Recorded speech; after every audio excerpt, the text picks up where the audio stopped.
جماعت سے نماز میں طول دینے کا حکم ہے یا اختصار کا حکم ہے؟ مختصر پڑھی جائے. صحیح حدیث ہے، نبی صلی اللہ علیہ وسلم نے فرمایا جب کوئی شخص امامت کرے فَلْيُخَفِّفْ، نماز کیا کرائے؟ ہلکی. جب اپنی پڑھے تو پھر جتنی چاہے نبی پڑھے نماز. کیوں؟ نبی نے فرمایا فیہم السقیم، کیونکہ مقتدیوں میں بیمار بھی ہوں گے، بوڑھے بھی ہوں گے. اسلام کا مزاج یہ کہ اجتماعی جب کام ہوگا تو پھر سب کو ساتھ لے کے چلا جائے گا، تو اس میں آسانی رکھی ہے. جمعے کی نماز 2 رکعتیں ہیں نا، پبلک زیادہ ہوتی ہے. ویسے ظہر میں 4 رکعتیں ہیں، بھائی پبلک زیادہ ہے تو 2 پڑھا کرو.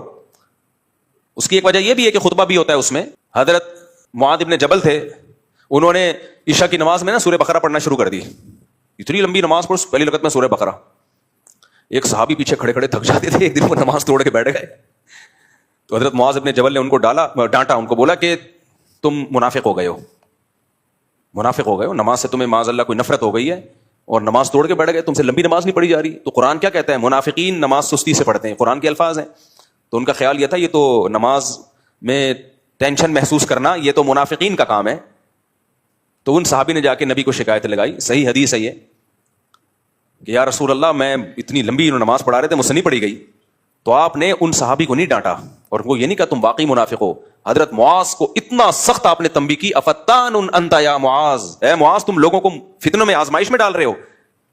اور ان کو امامت سے معزول کر دیا کچھ وقت کے لیے. کیوں بھائی؟ اجتماعی کام ہے، سب کو لے کے چلنا ہے اس میں.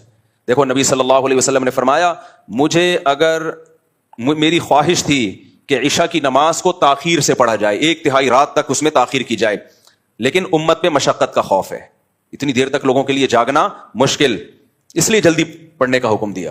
کیوں؟ اپنی طور پہ پڑھ لو بھائی، آپ اپنے طور پہ آپ پڑھ لیں. تو دوسرا اصول ہے، وہ اصول فقہ کا قرآن و سنت ہی سے اخذ کیا گیا ہے کہ جب کسی مسئلے میں ابتلا زیادہ ہوتا ہے تو اس میں خود بخود آسانی ہو جاتی ہے.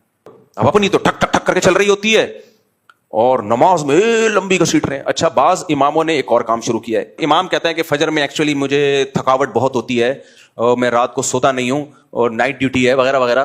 کوئی کہیں پڑھانے جاتے ہیں مدرسے میں، کوئی نائٹ ڈیوٹی، کوئی چوکیداری ہو سکتی ہے، بعض دفعہ ہوتا ہے امام ہوتا ہے چوکیدار بھی ہوتا ہے، تو نائٹ ڈیوٹی ہے، کوئی بھی وجہ ہو، یا مجھے نیند نہیں آتی رات کو، تو فجر میں پڑھاؤں گا انا اعطیناک الکوثر اور دوسری رکعت میں قل ھو اللہ احد، یہ پڑھایا کروں گا میں.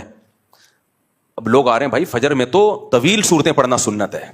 سورہ مزمل پڑھیں، آپ سورہ ملک پڑھیں، سورہ نون قلم پڑھیں، طویل صورتیں فجر میں پڑھنا سنت ہے. صحیح حدیث ہے حضرت عائشہ کی کہ بھائی فجر کی 2 رکعتیں ہیں ہی اس لیے کہ ان میں قرات زیادہ لمبی ہے. اور وہ کہتے ہیں چلو وہ مغرب میں لمبی پڑھ لوں گا، میں مغرب میں سورہ ملک پڑھوں گا پہلی رکعت میں، دوسری رکعت میں سورہ دہر پڑھوں گا، تو صحیح ہوگا یہ.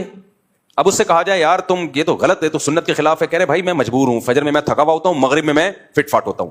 بھائی یہ آپ کا ہیڈ ایک ہے، آپ امام مت چھوڑ دیں. پھر اجتماعی نظم میں سب کو لے کے چلنا پڑے گا، پبلک کی رعایت کرنی پڑے گی آپ کو. آپ تھکے ہوئے ہیں یا نہیں، کبھی کبھار ہو گیا تو چلو ٹھیک ہے، نارملی یہ ٹھیک نہیں ہے.